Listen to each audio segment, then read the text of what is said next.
Unit Jatanras Polres Asahan mengamankan 8 orang yang diduga terlibat dalam sabung ayam di Desa Punggulan, Kecamatan Air Joman, Kabupaten Asahan, Minggu, 20 April 2025. Salah satu yang diamankan adalah Pajar Prianto yang merupakan anggota Dewan Perwakilan Rakyat Daerah Asahan. Anggota DPRD Asahan fraksi Golkar ini diamankan bersama barang bukti yakni 1 set ring ayam, 9 ekor ayam laga, 8 tas ayam, dan 23 sepeda motor yang terparkir di rumah milik Pajar. Kasubdit Penmas Polda Sumut, Kompol Siti Rohani Tampu Bolon, menerangkan penangkapan tersebut berdasarkan laporan dari masyarakat yang mengaku adanya sabung ayam. Kanit Jatanras langsung turun mengecek kebenaran informasi tersebut.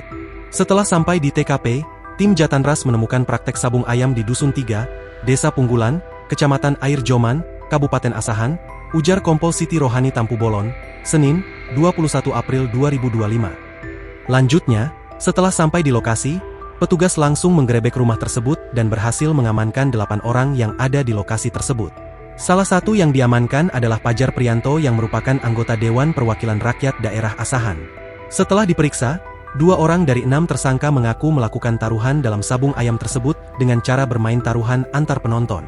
Menurut Zulkifli Matondang, Ketua Aliansi Pemuda dan Masyarakat Pejuang Bangsa Air Joman, mengaku lokasi sabung ayam yang ada di rumah PP tersebut sudah berlangsung setahun lalu.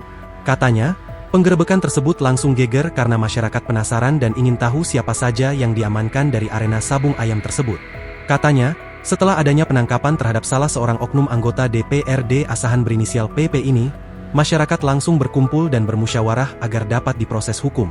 Ia mengaku, perbuatan PP tersebut sangat memalukan sehingga masyarakat merasa perbuatannya sangat tidak terpuji.